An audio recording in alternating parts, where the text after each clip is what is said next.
fishing, it's in my soul. Welcome to the Salt Strong Podcast, disrupting fishing entertainment as you know it. Prepare to laugh. Prepare to get to know fishing legends in a whole new and unfiltered way. And on occasion, you might even learn a thing or two about fishing. Here's your host, Joe Simons. Like diamonds. Hello, Salt Strong Nation. Joe Simons, like diamonds. We are back. Got four of us here. If you're watching this on the YouTube that is, you'll see our beautiful little faces. Long, scraggly, scruffy hair and scruffy beards, except for Mark. Mark, can you show us what happened when you... I was making sure everyone could fly home safely. That is brutal. Anyone else have any bad stories in terms of trying to cut your own hair? Yeah, come on, Wyatt. Throw it up. I had a little bit of a home style haircut that didn't go over very well. I'll show it for the cameras. Nice. That's a nice fade. Nice fade. Yeah, it's great. You know what his hairstyle reminds me of on the back was the Dumb and Dumber segment. when his bangs are all jacked up. Calling him a pumpkin pie haircutted freak. You old pumpkin pie haircutted freak. Well, it was a movie. And for those listening too, Mark has a nice runway. I guess the guard came off as he was doing a cut and carved a nice runway right on the side of his head. Like the perfectly wrong spot. You can't really fix that. There's no hiding that at church, I can promise. All right, and I'm over here on the other screen trying to go live on the Facebook. We'll see how that goes. And if you're joining us or listening in and you're not on Facebook, we are going to be talking about bladed jigs, bladed lures, spinner baits. We did a podcast with Captain Ronnie, I guess it was a couple weeks ago now, I guess it was. And it was talking about how to catch redfish and speckled trout in very murky water areas like Carolinas and Georgia and Texas, Louisiana. And he talked about how much, even though he loves paddletail and everyone loves the slam shady, he says, one of his go-tos is using a spinnerbait for redfish. So we're going to talk about that, when to use it, when not to use, the different types, the best types, best colors, best type of blades. And we got, of course, our boy Mark on here, who is, an ex-bass fisherman. We don't blame him for that. But the dude has probably tossed more spinnerbaits than any of us here combined. So, yeah, and two, growing up in Texas and Louisiana, so I'm very familiar with that muddy Mississippi, river delta style of fishery. And I'll tell you, it was a big bait back home. All right. Sorry, you guys. Keep talking while I try to stream this bad boy on the Facebook so we can get some questions. We missed the questions last time, and we're missing Tony too. If you guys are wondering where Tony is, and you guys introduce yourself, because I keep forgetting. I see you guys, but a big chunk of people listening to the podcast can't even see your mugs or your horrible haircut fade, Wyatt and Mark. Goodness. I'll go first. My name's Wyatt. I'm the Insider Club Director here at Salt Strong. I'm also the coach for the Upper East Coast here in North Carolina. I have done some stuff down in South Carolina as well. So I'm excited to talk about these bladed baits today. They're a pretty big staple here in North Carolina. So excited to share some information with y'all. Mark. Yeah, my name's Mark Goodson. One of the the newest employee here at Salt Strong. Got many titles, but I'd like to just call myself a problem solver, and pretty versed in many tactics. So strong on the freshwater side, but fortunate enough to fish the entire Southeast on a very regular basis growing up. So from Texas all the way to the Carolinas, where my family come from, and so got a lot of knowledge in those waters. And you mentioned putting out fires. So those of you just joining, this is Tackle Tuesday. We're talking about blades.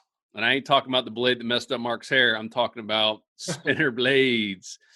And Mark is actually at Southeastern Tackle. So those of you insiders and the public, because now our shop page is public to everyone, we added, I don't know, 5,000 or 6,000 new products overnight, with new ones being added constantly. And we knew we were going to sell a lot because our insider members get 20% off. And all of a sudden you start talking about 20% off, Shimano reel, Daiwa reel, pin reels, rods, sunglasses. I mean, some high ticket items. And we saw $800, $900 orders coming in. And next thing you know, it's like, how much, Luke? Like 20 something $1,000 of tackle we sold in just a couple of days. And as you can imagine, it's just like, that's chaos for inventory management. So Mark actually drove back into Southeastern, even though, he's full-time here at Salt Strong, just to help them out. He's going to be getting on the phone with some people and some of our customers and putting out a couple fires and just making sure we have the inventory in hand. So thank you all so much that have ordered. I know I personally ordered stuff, and including these live target fleeing shrimp. These things look so realistic. I don't know if this is one of those baits that's going to catch more fishermen than fish, but it suckered me in and I had to buy it. But man, I got my stuff in just 2 business days. So that was impressive. Yeah. I'll be doing a test on the shrimp. Oh, sorry. Go ahead, Mark. So there's still some hurdles. So, I just ask for, a little bit of patience, but I'm here to help streamline some things. And I'm telling you, I want to make y'all's shopping experience flawless, and I'll make sure that I get it done. Yeah, and with all these extra lures too, we'll be doing a lot of reviews like that fleeing shrimp. I'll be doing a test on that versus gulp shrimp. One is very pricey, looks very real. The other one's not nearly as pricey, has very good scent, and I'll be curious to see which one wins. So long story short, we'll be doing a lot of reviews and just giving you the facts on what's working, what's not, how to make the best and smartest decisions with your tackle. So yeah, for this one, we're just talking about the bladed jigs. So I think we should dive on in. Who wants to go first? I'm probably not the best. I don't use them very often. I'll explain my reasons why later. But Mark, you probably use them more than anybody? Yeah. So, on the saltwater side, the biggest thing growing up in Texas and Louisiana, that silty, Mississippi River Delta area, I'll tell you, you can't see your hand in front of your face. So, a lot of the fish, the strikes that we got were based on, the vibration that the lures were putting into the water. But I truthfully think that, and everyone can kind of attest to this, especially that fish in the Texas and Louisiana water, we all have caught fish on a bladed bait, but for some reason, we hang it back up. We know it's not really a regular, bait in the arsenal. And so first question is, why isn't it part of the arsenal? It's one of those baits that are considered to be a great search bait. The unique thing about the Texas and Louisiana fishery is you can see the fish, tailing in that silt stream that those fish, kind of kick up. It's a very easy method to target and to catch fish on a very consistent basis. It's not like you're blind casting. So yeah, I'm curious to see what, the customer base and the audience that's listening. I'm curious to see why the bait's not used more widely. Well, you fished, a lot of tournaments on the bass side. When did you use it on the bass world? When was that your go-to bait? See, the thing about tournament fishing, and Luke can understand this as well because he's starting to do the big tournament stuff on the saltwater side. To us in the tournament world, it's about the hookup ratio. Okay. So am I going to use a large soft plastic bait that a big meat hook style of hook has to penetrate through all that plastic to penetrate into the fish? So what you're going to see a lot of tournament anglers use is a lot of exposed hook style baits to get that hookup ratio to its highest level. Because if you're in a tournament and you only get 10 bites, those 10 fish that bite, they have to touch the boat side. Okay. And that's why, the bladed jigs, the swim jigs, the jackhammers, all the different chatter baits that are out there on the market. That's why they're so popular, is you can cover water, but it's more so about the hookup ratio. Yeah. And also I'll go on with that, the hookup ratio combined with the weedlessness. So the snagless ratio and spinnerbait, like traditional spinnerbaits, are surprisingly weedless, even though they do have that exposed hook. The fact that spinner is up above it, it's doing all the churning, and it's basically moving the hook point away from structure. So that's the reason why I do like it. The reason I don't use them hardly ever is I'm fishing more clear water in many cases. Like I use spinners once the water gets all muddy and chalky, where you really need that vibration for the fish to find the lure. In many cases, what I found trying spinners in clear water is that it's just too much. Like it's almost like if you're out camping or whatever, and like in the middle of the night, there's no wind or anything, and like a little lizard or a squirrel will be walking, and it sounds like a bear. It's just unnaturally loud. So for the clear water, I don't use it nearly as much. I kind of have it stored away. I have all mine stored away with popping corks, which I think is the same boat. It's just like too much noise for clear, calm water. But when the water gets all nasty and dark and murky, where am I fishing? Different areas. That's when I use it most often. So Luke, slam shady versus spinnerbait. Well, I mean, again, here slam shady all day long, but slam shady versus spinnerbait with slam shady on the spinnerbait. Oh, mind blown. And you watch, you wait, Luke. I'm going to have that Slam Shady 2.0 on the back of one of my chatterbaits, and I'm going bass fishing this week. I'm telling you, it's a killer. Of course, it's a great standalone bait, but people don't realize how awesome a Slam Shady is as a trailer to a bait. We've seen some pretty big fish caught with it already, both fresh and saltwater. Yeah, it's crazy. Yep. It's crazy. Yeah, for those who didn't get that reference, that was an old school Saturday Night Live skit with Chris Farley. Bears. Mike Ditka. Ditka versus a hurricane. Who wins? Ditka. All right. What if the hurricane's name is Hurricane Ditka? No contest. He had one of his 4 heart attacks of the thing. So, and also for those who don't know, so that we're now live on Facebook too. So leave a comment. So I saw Zachary said you use a spinner blade with Z-Man jig head and a paddle tail, which is kind of what we were talking about.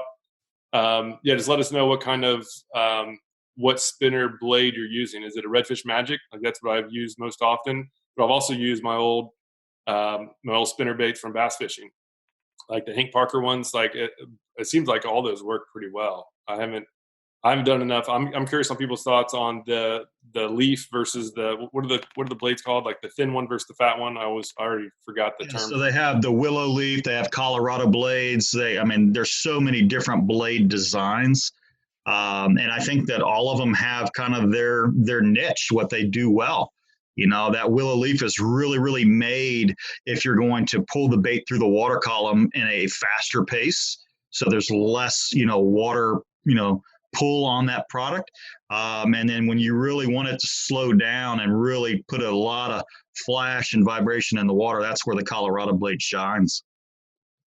So let's talk about the top selling one, and we'll start from there and talk about the different blade designs. So what's, in terms of saltwater, which is the majority of our audience, we'll talk about maybe some ditch pickle stuff later. What is the number one top selling? Is it the Strike King, the Redfish Magic? Is that the top one you see? I would say the Redfish Magic was probably the biggest out there, and Z-Man even had some really, really good saltwater chatterbait style of baits. But I think it's really, in our industry, the first one to the dance really gets all the recognition. And I think that's where the Redfish Magic really, really cornered a market for quite some time, because they were kind of like the first big name to do it, even though that there were many baits well before that. It's just they were the quote unquote, the Yeti of the business at that time that had that name. And what blade do they use traditionally? So the majority of their stuff is going to be a big Colorado blade, like a real big fat single blade. And Zachary responded back. So he used the Redfish Magic, but it sounds like he puts a different blade on. He used the willow or maple leaf. So you can customize the blades is the cool thing. You get a bunch of different ones, and it's just on a split ring. So you just quickly change them as you need. And the Redfish Magic has one blade option, and then like you can go to Walmart and get all sorts of 2-blade options if you want even more vibration. Oh, 2 blades. Yeah, double trouble. Man. So talk about these blades, maple leaf, willow. What's the difference between all these suckers? I know what the Colorado is on the traditional redfish magic. Yeah, just a different stamp design. So the willow leaf is just going to be a lean, long, skinny style of blade to be able to be fished at a faster pace. So if you're really chunking and wanting covering water, that's kind of the blade that's 90% of the industry. And then the big fat Colorado blade, I mean, that's old school. That's stuff that was used in the 80s, 90s, that kind of a style of blade. So, just kind of the new setup is the willow leaf industry, and some of the new, trout magics, some of the hook manufacturers are even getting into the game. So I don't know if Wyatt up in his market in North Carolina, if he's seen any of the owner hooks that have that, the big blade hanging from the bottom shank of the hook. So they're getting into that market of that flashy presentation. So if you like the Slam Shady as a soft plastic, but want to add that flash, some of these new processes that are coming out with like the owner beast hooks that have the flasher on the bottom, they're getting into that bladed market now. Absolutely. Yeah, I'm definitely seeing a lot of those hooks in our tackle shops. I mean, the redfish magics and the trout magics, they have their own complete section in our tackle shops. They're a huge staple of fishing in this dirty water in the Carolinas. I've used both, and me personally, I'm not a fan of the redfish magic. I think the blade is a little too big. In the situations I'm fishing, I'm usually in back creeks in my kayak. There's not a lot of wind, very calm conditions. And that big, I believe it's the Colorado blade, that really fat one, it just causes too much commotion, like Luke said. I'm a bigger fan of the trout magic. I've had a little bit more success there. And I have seen those hooks that do have the blade on them, and I believe that's the willow blade, that skinnier one there on those hooks from owner.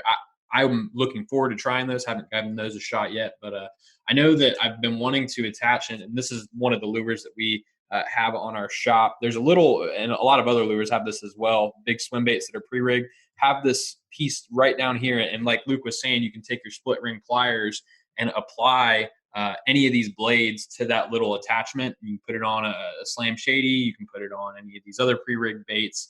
And I really believe that in overcast conditions, I don't like to fish the spinner baits that have the big flash on them during really sunny days. It's almost like fishing a gold spoon. I don't like fishing really flashy spinner blades in really sunny conditions. Overcast seems to work a little bit better. That's when I've had the best luck with the trout magics. And again, I'm just fishing those. I actually pulled the trout magic, the pre-rigged one off, and I take a little Slam Shady, put a little bit of super glue, stick it right back on the jig head. I prefer the Z-Man soft plastic. And I believe it's Strike King that makes the redfish and the trout magics. I just prefer the Z-Man soft plastic to the Strike King soft plastic. So that's what I've been doing, and I've had pretty good success with those. So for those listening, Wyatt, who are maybe new to the blade industry, what's the difference between redfish magic and trout magic? So the redfish magic, it's going to have the exact same jig head, exact same soft plastic. The only difference is the redfish magic is going to have a much larger blade on it. It's going to be fatter. It's not going to be as long in length, but in width wise, it's going to be 2-3 times as wide. It's a really fat blade that sits on one of those V swivels. Mark, I'm not exactly sure what that's called, but it's that traditional spinner bait. It just sits above the bait. So it's not attached to the jig head itself. It sits on like a V style rig. And the same thing with the trout magic. Except the blade on the trout magic is a very skinny, the willow leaf. It's probably 2 inches long, if that, and maybe half an inch in width. While the redfish magic is probably an inch in width, a lot fatter. Yeah, and we had a question come in from Kevin, mention about using those in shallow water. What about deeper water? He fishes Galveston Bay, so dirty water. What about water like 8 to 10 feet? So I've actually fished that same area that he's inquiring about, Galveston Bay. I've gone all the way from San Jacinto all the way down to the dike area. To me, that was the beauty of the advent with the braid industry that allowed us to fish these half ounce bladed baits deeper. Okay, so that braid allowed that bait to get into that 6-8 foot of water. So to me, in his area, because the water there is dirty, and there's a lot of chop on that water that he's fishing. That vibration really helped us catch fish. So, yeah, I agree with what most of y'all are saying to a degree, because freshwater is its own animal. This is an early morning kind of a technique for me on saltwater. It's a lower light condition. It's an overcast condition. It's a windy condition style of a setup. They make them in two different sizes and weights. A lot of the baits are going to be in that quarter or a 3/8 ounce base, and then they'll have a heavier version in that half ounce base. So that's going to help you get deeper into that water column. But as you know, Luke, when you throw a blade on a bait, that bait's going to naturally rise to the surface as you're cranking. It kind of gives it that rudder that will drive that bait to, that bait to the surface. So a slow, steady retrieve to get it down in the depth, you got to use braid. You got to use lighter braid to really cut that water column a little better. Yeah, and just weight it down, right? If you're using going after 4 feet of water and you usually have a 1/4 ounce jig head, you probably should double it if you're going to have one of those big Colorado blades, or slow your retrieve down. And so we have one more question, Todd, about jig heads. Todd asked about best jig heads for holding the Slam Shady, or the best weedless hooks to use. So I've just used a Z-Man trout-eyed jig heads. Those things have been awesome. Even the weedless ones are solid. As far as weedless hooks, I like owner twist locks for fishing everything. Like if I'm going to switch a bunch of brands, but if I'm only using Z-Man, those grip pins are hard to beat. Those I don't like grip pins for non-Z-Man, but I really like them for Z-Man. And we have a review on that one as well. No more questions came in. Lee said that the Colorado blade works well in clear water as well. So again, I'm not saying it doesn't work at all. I find that I gravitate towards non-blade, but that seems like a good experiment that I need to do.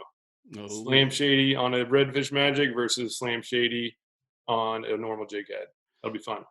And I think one thing that we've hammered on before, but it's worth repeating, the day that we became really consistent, especially you, Luke, because you did it first, was just going out with one lure and saying, I'm going to master this. And that's one of the big things we see a lot with our Insider Club. We get some really experience. We get full-time guides that join our Insider Club because, like, man, I've been fishing live bait for 15 years. It's all I do with my customers. I really want to master lures, and that's the first thing we tell them is get one that you're pretty confident with and make it your confidence bait. We fished with Mike Iaconelli. I don't know if you noticed this because I was in the back, you were in the front, the trolling motor, and Mike was kind of in the middle, really all over the place. I was jumping all over the boat. But I noticed every time we tried a new little area, he kept going back to the exact, and I won't reveal his confidence bait, but he always started with the same thing. Like every single time he'd start with the same thing. And if that wasn't working, then he might try it up. You and I pretty much stuck with the same thing the whole day. And we caught a big chunk of the fish that day against a guy who's probably one of the best, especially if he's going out and just searching for new area. Because that was a question that came in from that Philly boy. What's up, man? And he's in Naples, which is a really clear water area. And I would say something like a Slam Shady in terms of just covering ground. Because this question was, I have no boat or kayak. What's the best search bait?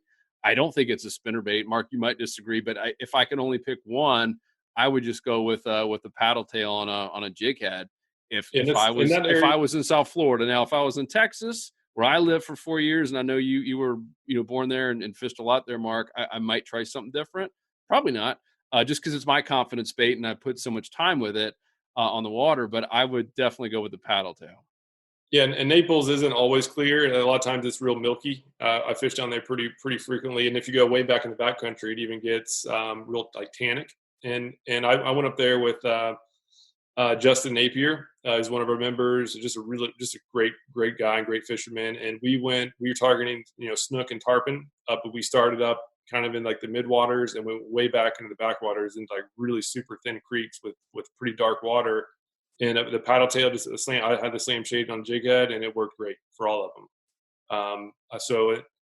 For that area, I would highly recommend just a paddle tail on a jig head without the blade. But if you like blades, it'll still catch some fish. So what's up with these owner hooks? I haven't even used them yet. This is the one that's like the blades at the very bottom. Is that what you're talking about? Yeah, it's like mounted to the hook. I actually have. Let me see if I can find one. I have one here somewhere. Yeah, so it's that spinner style of willow leaf blade. Imagine just like the twist lock where the weight is kind of molded to the shank of the hook.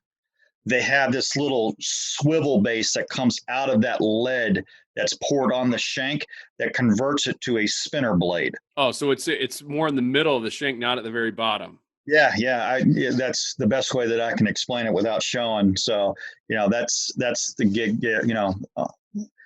Yeah, it depends on the brand. Strike King has their version, Owner has their version, but it's going to be somewhere on the shank of that bottom of the hook.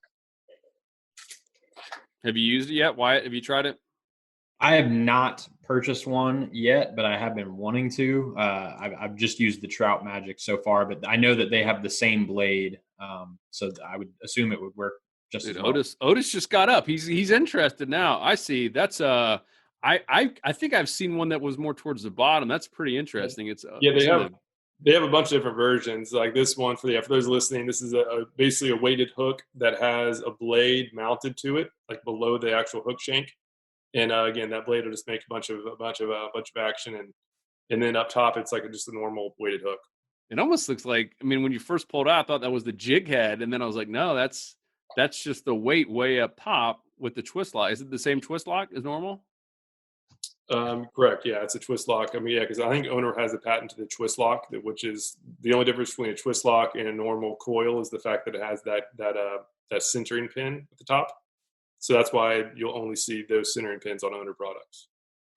And that weight, it creates like a little keel, to kind of keep that bait kind of swimming at a natural profile. So that's another reason why Owner built it that way, is to help, really allow that bait to swim at a very lineal, swimming pattern. Dang, check out this one. This is a huge one. Tarpon fishing here. What you got? Yeah, and that centering pin is why I like Owners a lot, because it does help to center that bait in. But it's still tough with Z-Mans. This is a giant tarpon. So what are you gonna rig on it? Like one of those 7-inch Z-Man paddle tails or something? Or this is for like a real fat, like a big fat soft plastic. Yeah, you need to put one of those big Hero Z, the eel style baits for Z-Man, and go catch some big cobia with it. Yeah, this is an 8-aught hook. That is a big old hook. And for those of you wondering, because we hear a ton of questions, I feel like I'm fielding them daily. Yes, we are working with Z-Man closely. I've been speaking with Daniel, who's the president, multiple times this month, and we are bringing back the Slam Shady on the Z-Man molds. We still have the 5-inch on our shop. I know we still have some 5-inch left. We had some 4 inches, and we sent an email out to our insider members, and they were gone in like 60 seconds, literally. They were gone in like an hour and a half, and we will get them back. They've been closed down. They are now, I think, as of this week, have partially reopened, where they're getting stuff out to people like us, to people like Southeastern, where Mark is right now at the tackle store, who we're teaming up with. And so, good news is they're coming back. Bad news is they were already way behind beforehand, and now this pushed them back even more because they've had no machines running. So we're looking at probably August realistically to have Slam Shady in quite a few different molds, including the 3, which was the most popular, the 4, the 5, and we're hoping to get a couple more as well. We'll keep you posted as we know more. We still have some 2.0s left, and of course, while we're talking about Tackle Tuesday, we got the Alabama Leprechaun coming really, really soon. That's one that we've been testing out, 10, 11 months now, and it's amazing how well that does in really shallow water, like 3 feet or less. It has been absolutely killing it. The type of area where I would probably not throw a blade, since we're on the subject of blades. But man, that Silent but Deadly, we're calling the SBD Silent but Deadly series. I can't wait for you guys to see it. Alabama Leprechaun. So that's like the opposite spectrum of of these blades, right? Stealth. Blades, chalky water, commotion, waves. SBD, the Silent but Deadly, is up there sight fishing up in the flat, calm, clear shallows. And check this out. I've been getting a bunch of different things to try out. So this is like the ultimate in noise, right? So you have a spinner bait that we've been talking about. This one has the thinner blade. but also check this out. It has a prop little blade. And then you throw a paddle tail on the jig head. So it's called the flashing swing blade. Oh man, that's name like that is dangerous. Is So that owner makes that, huh? Yeah, that's one of the owner products. They have a lot of new things they get out there, and this is one of them. Great. Did you see the thing? Great for fresh salt water. What? Come on, owner. You see that, Luke? Luke, read the front of it. I got a recommendation for you, Luke. I wouldn't cast that anywhere around your pretty hair because that looks like it'll just mow the side of your bangs if you don't. I might trim my mullet up a little bit. Mark. Speaking of that, for the people who joined late, can you show us what happened real quick? A little halftime break. Well, the thing is I got to tell the brief story. I contacted my barber. And I said, man, I'm getting out of control here. I need some love. He said, nope, not touching anyone for another 2 months. I'm like, I can't do this. You know, the hair on the side of my head, it's starting to itch me because I don't like that much hair. I'm just going to shave my head to a lower setting with my brand new shaver that I went out and bought. And then when my daughter gets home, she can touch it up and put a nice fade on the side for me. Well, as I was going with a number 4, which is a big blade, a number 4, I'm starting to shave the side of my head, and on the third pass, I bend my ear down and go above my ear, and the guard falls off my razor and scalps the side of my head. You see that, Vince? I think everyone can see it. So needless to say, I'm wearing a hat everywhere I go, and it is my first and my last opportunity to take care of my own head. The joys of being stuck at home with no place to get your hair cut. You know, it reminded me of the old fraternity days when you were the first one to pass out and they come in with a buzzer and take your eyebrows off. You know, that's what it felt like on the side of my head when that thing fell off. And I feel it digging into my scalp. I'm like, oh, that's not going to be good. And of course, you don't just stop when you have to bring it all the way up just to make sure that you really cause a lot of damage. That was me. What we used to like to do, you know, I went to Georgia Tech, and right in downtown Atlanta, what was even better is the first guy in our fraternity that would pass out normally on a couch. We would actually take the couch down the stairs and take it into like basically the downtown Atlanta area. Like we'd go as far in as we can and leave the couch right there on the sidewalk.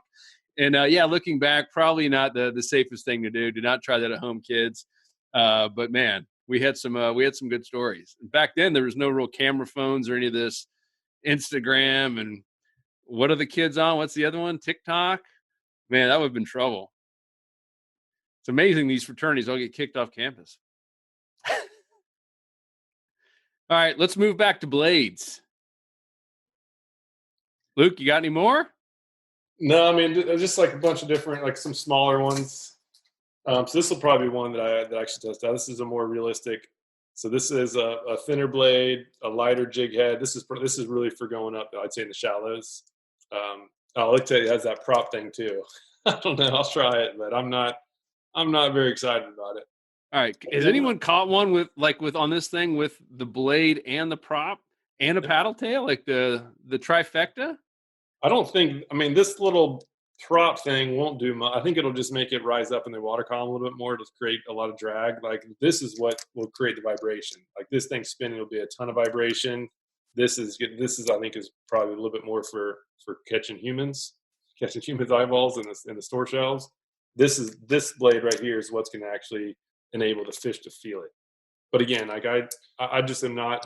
I've never been as consistent with using blade lures in water that's more in the clear spectrum as I am with just a normal paddle tail and a jig head.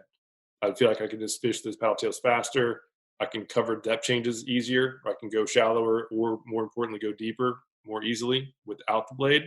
So for that reason, like I don't use blades very often. Have you caught a snook on one, Luke? No, never have. But like my first time trying it, I was actually, Joe, on March Madness. We when we first started Salt Strong, we went down to Low Gasparilla Island for a month, the month of March, And I brought some of those out there to test it out. And like on my third cast, I caught like a 21-inch trout. So I was blown away. And so then I was like sold on it. But then the rest of the day I didn't catch anything. So, and then as soon as I switched over to a normal jerkbait, because we were fishing calm, clear water, I started catching a bunch of fish again. And so I'm not saying they don't work. Hopefully, please, people don't misconstrue the fact that I do believe they will catch fish in clear water. I just don't think they will catch as many fish as easily as if using more of just a normal jig head with a paddle tail. Looks like Lee Chaney says he has definitely caught a snook on one of those. Joey says he's going to email you a picture of it. So we've got that going for us. Another bladed bait we haven't talked about that I know is really popular down in the Gulf is those dart spins. I know one of our fishing coaches uses them really heavily, and I'm just now starting to see them come up in our tackle shops up here. Have you guys used any of those dart spins? Tell everyone what that is, Wyatt, for those listening who don't know what a dart spin is. So a dart spin looks a lot like this profile minus the lip. I don't have one with me, but imagine you've got your treble hook right here in the middle, and instead of this third hook out here, it's a willow blade. So as you're pulling this bait through the water, and I believe it is a soft body bait, you would just work it like a normal plug. You've got your treble hook here and then the bladed hook out here. I don't know. I think the only con I would see with that is fish that are striking at the end of a lure, maybe coming up and grabbing the end, like such as a trout, might possibly miss that hook that's in the middle. But I've seen Wader Dave catch a lot of very serious fish on those dart spins. They're really nice looking lures. And that's Patrick Sebeals, right? That's the band of anglers? I believe so. I'm not 100% sure on that. Mark? I think it is. That's their new company name, after the whole Spool Tech buyout and all that stuff. So I'm almost positive you are correct. Yeah, I've got a couple. Luke, do you have one? I think I gave you a dart spin. Yeah, I have some here somewhere. I'm trying to find it. I can't find it, but it looks promising. To be honest, I haven't used it yet. I've seen a ton of tarpon caught on it. They're they'll throw at that. There's 3 different sizes of that dart spin, and they'll throw. I don't know what the color was or if it even mattered, but just slow retrieve. And I want to talk about retrieval speed with spinnerbaits, but just slow retrieve down in the Keys, and they were killing the tarpon with it. They did that one video when Patrick first released it. And I was like, holy smokes, which I got a couple of them. And when I went to, I see Luke holding one now. There it is. That's the mid-size one. Big one. Big boy. There's a bigger one, right? There's like the 9 or that's like a 6-inch probably. Yeah, this is probably a 6-inch one. And so here's the size for more of like an inshore. This is probably 4, maybe 4.5 inches. And so you can see it just has a blade that's just screwed into the back. This is a pretty strong plastic. So I'll be testing hyperplastic, Luke. Hyperplastic. Sorry, I don't have the right term, but yeah. So they're interesting baits. I'll be curious to see how they do. Again, I'm sure they work. It's just, do they work better than the alternatives? Luke, does that hook up top? Can you slide it up like some of the chase baits ones, or is it pre-rigged exposed? Oh, yep, there you go. Yeah, so it's actually unique too. I'll just put it over here so you can see that there's actually pretty big holes in there. And so it's not pre-rigged, but it has grooves or holes formed where you need to rig it. So which is actually pretty cool. So that way you don't have to like put much thought into exactly where you mount it. You just put the hook straight through the hole. Simple as that. Yeah, the ones I've seen up here, they have treble hooks instead of it might be a different company that's making them, but they've got that similar style. I like the weedless hook version better. It seems like it'd be more applicable for those areas. Yeah, absolutely. Yeah, I really shy away from treble hooks altogether, especially now we can't keep redfish, snook, or trout, like most of the fish that I'm catching. So why harm the fish? You can catch plenty of fish on single hooks. So even my top waters, I replace all of them with single hooks. So anyhow, yeah, I'll try those out too. I'll be doing a ton of lure testing. So test coming soon. So I know it's got a blade on it. We're talking about blades. So would the spinnerbait consider that part of the blade family? Or is it like kind of like when you have that cousin you're really embarrassed by, and you're like, yeah, that's really a third cousin. Don't really know him. I think we're related. For us dirty water guys, that's a thing of normalcy. It's Luke that gets to fish in these pristine water areas of Florida that you can drink the water quality. Some of us aren't privy to that kind of access. It's got downsides too. When you're out there and especially like paddleboard or something, you really got to go number 2. There ain't no hiding it. Ridiculous. Hey, Luke, looks like a question came in from Cody Self, and I believe you would be the one to answer this. Have you used the DOA Terrorize lure? I do some. I use them for tarpon. They're known for a good tarpon, but I still haven't caught one on it. But I've heard they work, and I trust that they do. I personally spend for those who don't know Terrorize, they're a smaller profile bait. They have an eye that's the weight, and it dives deep. Like there's really no. It's the opposite of this. Like there's no vibration. It's a thin plastic. It does a little bit of wobble when you take it fast, but it's more of a visual. It's a visual lure. So I would only use it in more clear water. Like I know down in the Keys, they crush tarpon with them. Again, that's clear water. It's deeper water. I fish a lot of clear water and moderate clear water, but I fish mostly in less than like 3 feet of water. And I would not recommend terrorizing in 3 feet of water. It's more for like 6 feet or more because they dive down so fast. They have no water resistance. So they're going to dive down fast. They're going to stay down. And they get caught in the grass like crazy. Remember that one, it was like a summer where I did catch a couple nice snook and jumped a few tarpon. And I was like, oh, this is the next best thing. And then I kept using it all the time. And I just letting it rust out eventually. Yeah, they'd be good for like dock fishing or fishing just deeper structure. But I just don't use it much because I'm most often fishing the shallows. And when I'm fishing docks, I just prefer to have like a slam shady on a jig head because I can just get a different size jig head and in 2 seconds I'm now covering the deeper water. So yes, they do work. I personally just don't use them very much. All right, let's go back to spinner. I got a question that I saw came up a little while ago. You mentioned the importance of braid. Are you using a leader at all? And let's just assume you're in, dirty water in Texas or Carolinas or Georgia. Are you just going straight braid to the spinner, Mark? 100%.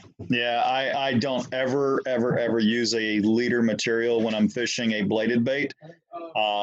Again, a lot of these strikes are out of a reaction. I'm pulling this heavy vibration, by their face, and they're slamming the bait.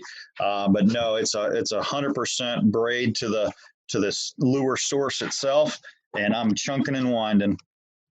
Yeah, and also a lot of times I still recommend, when I fish in dark water, I use leaders in many cases, but I wouldn't on a spinnerbait because I use the leaders for abrasion resistance. I've done some tests, rubbing braid up against sandpaper, like mimicking a snook's mouth or even a bass's mouth, and braid just disintegrates really fast when rubbed on a rough surface.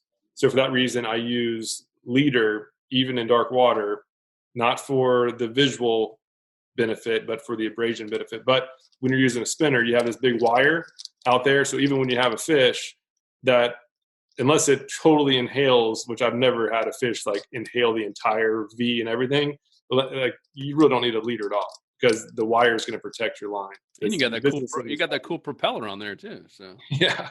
Here you have the prop. It's a lip stopper. But yeah, so you could use lure. Like it wouldn't be terrible if you did, but you just don't have to.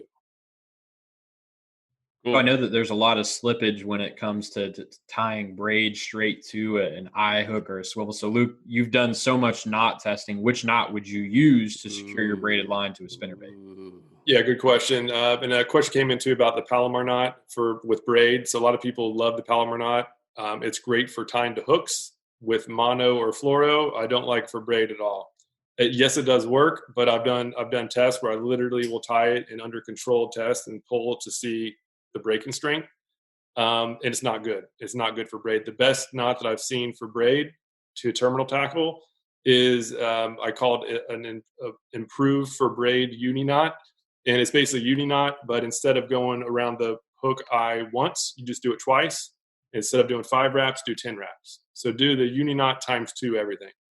Around the hook twice, 10 wraps instead of 5, and that is it's an extremely strong knot. It will not pull out.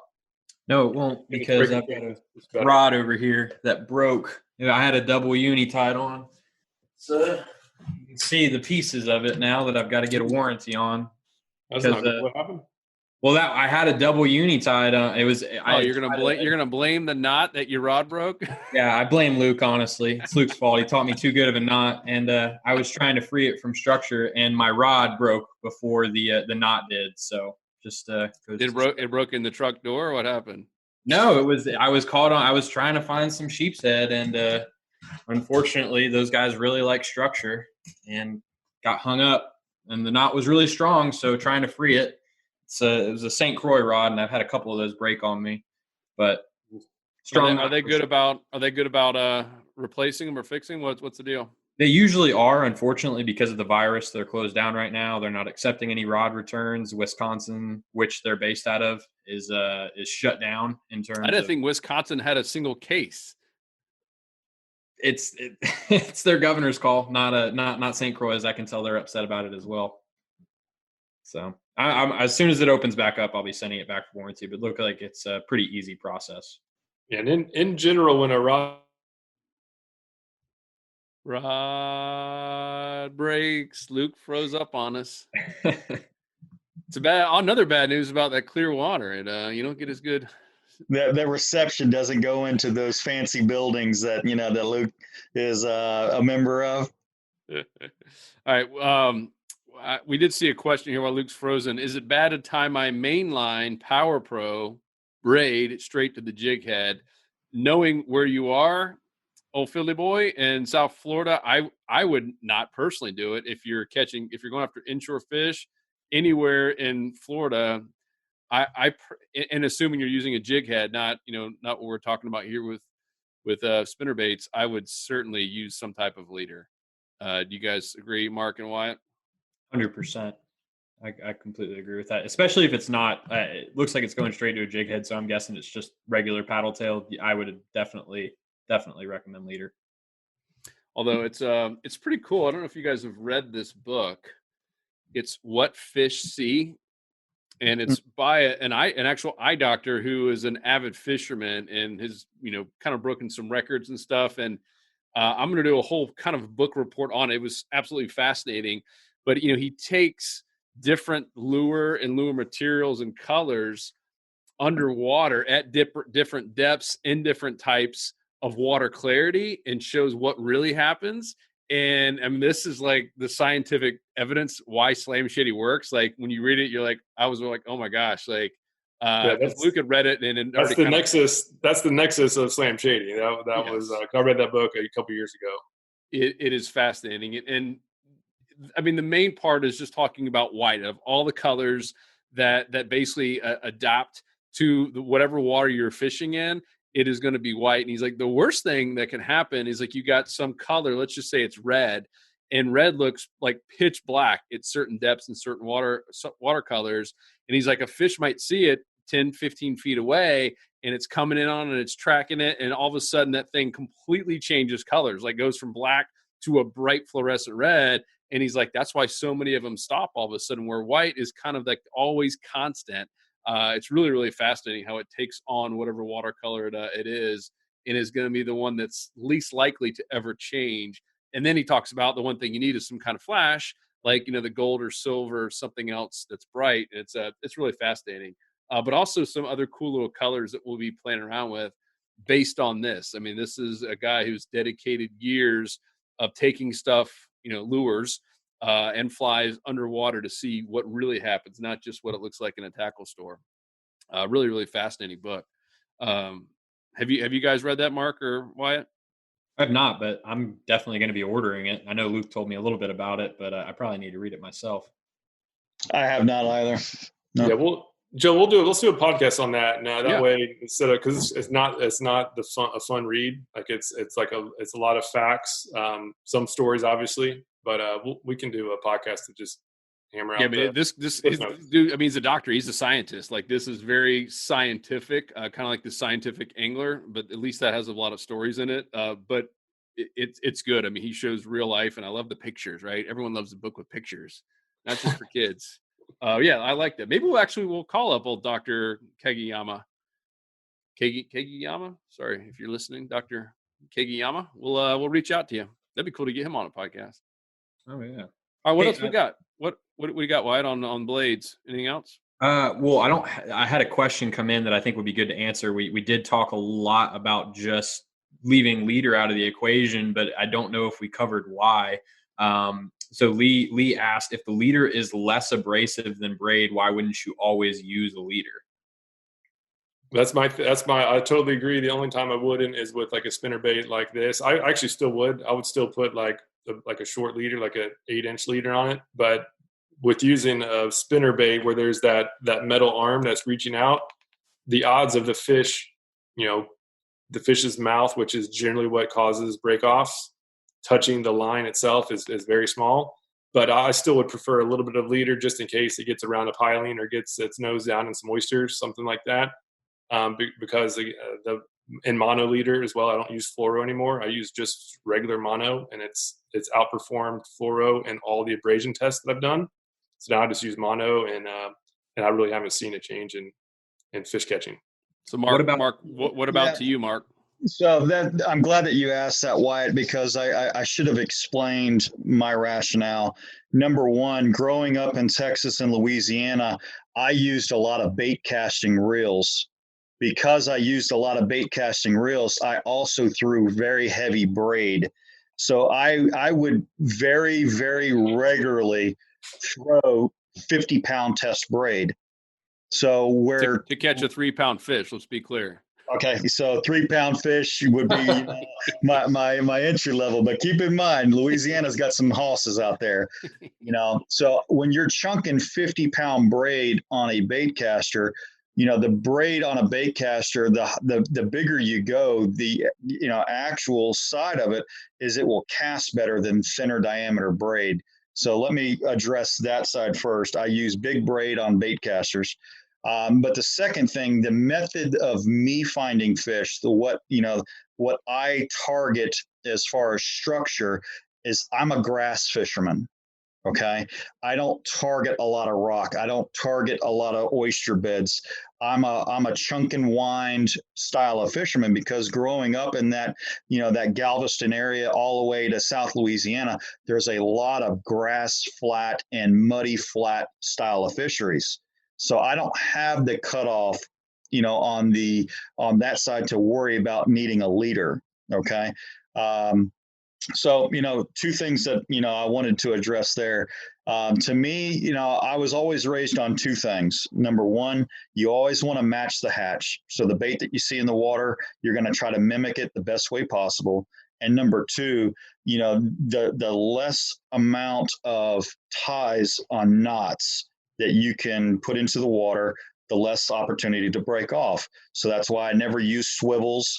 That's why I try to do a lot of direct knot tying to a jig head or to a hook because of the style of fishing that I was doing. So I just tried to minimize the knots.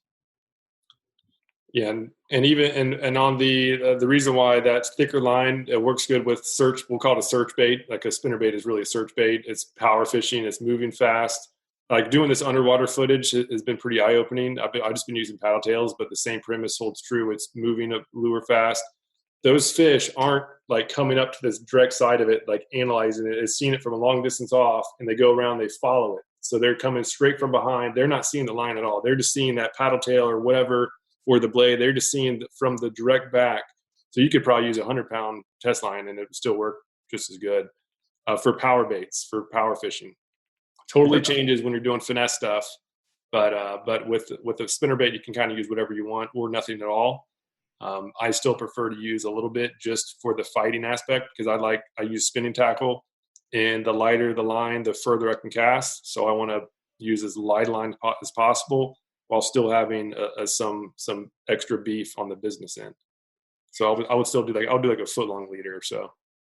Foot long. What about line twists? I guess the reasoning behind why I don't tie the leader on to a spinnerbait would be line twists. I'd always been told when I was a kid, and then this could be true, could be not true. Maybe Mark, Luke, you could shed some light on this.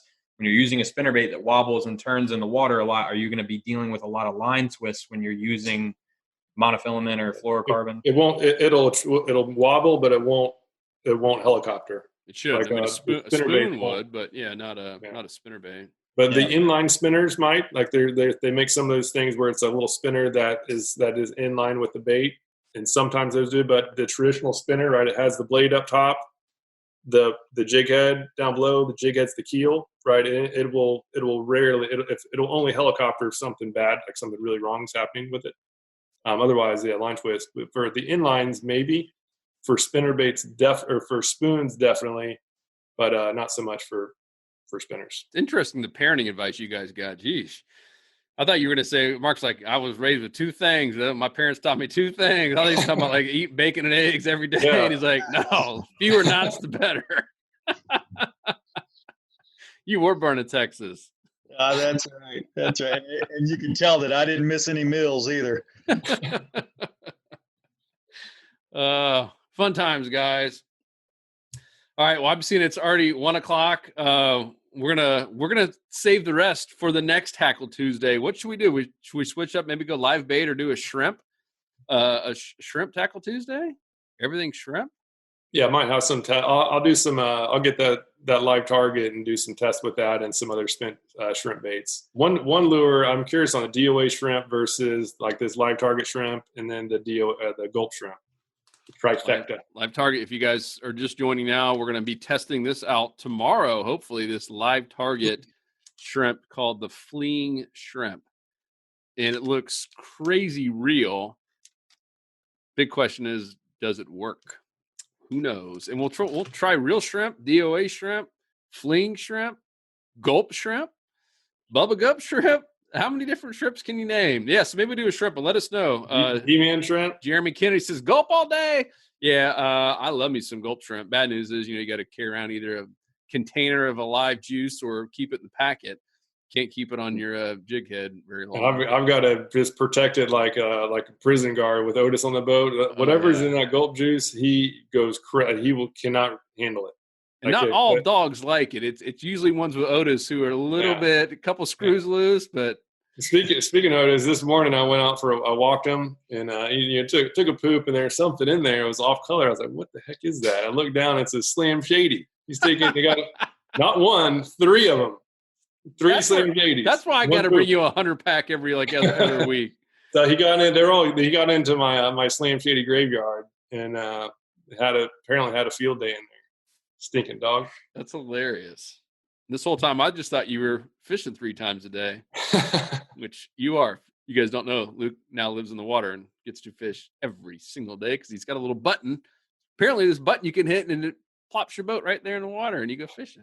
I wish it was every day. I'm trying. But again, these lure tests. So please do submit lure ideas because we're here to test. We can test them out so you don't have to spend your money and learn the hard way. That's what we're here for. I love testing new things. So send us emails or comment on our posts or even on these things, and we'll be sure to take note of it and get them out there and see how they work. Yeah, and you'll notice a whole lot more different lure reviews now that we have.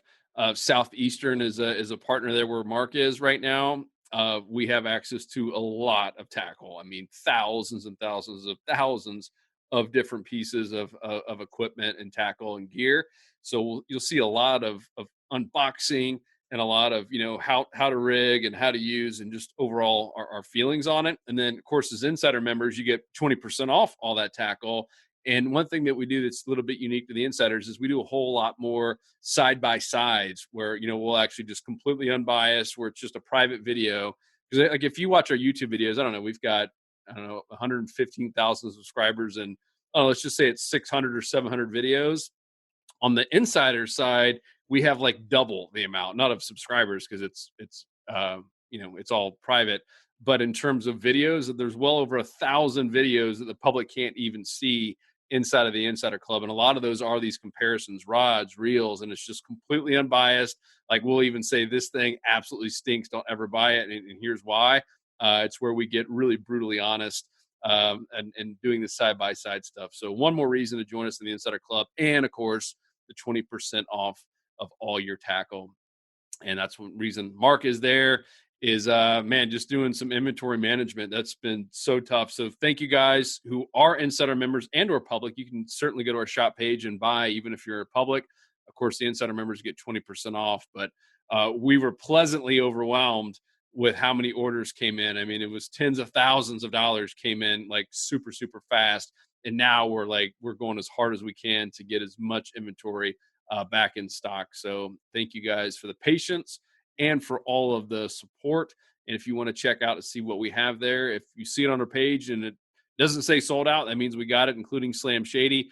That's shop.saltstrong.com. And to join us in the Insider Club, you can go to saltstrong.com or saltstrong.com/pricing. You'll see it right there at the top of saltstrong.com. Otherwise, next week, let us know. I think some kind of live bait, because we haven't done that in a while, or some kind of shrimp. We could do artificial shrimp, live shrimp. Those could be two different separate ones. There's so much we could talk about on shrimp. So let us know. Leave us some comments. Let us know what you want us to do. We'll keep doing these Tackle Tuesdays as long as you guys participate and like them. And, of course, if you're listening on the blog page, we have this video as well. So, Mark, Wyatt, Lukey, thank you guys. Good times. Been really fun hanging out with you virtually. Tackle Tuesday. Oh, snap, crackle pop. All right, guys, we out. Peace. Till next week. Hey, everybody. Do it. Say bye. 'Cause fishing, it's in my soul. It was pain.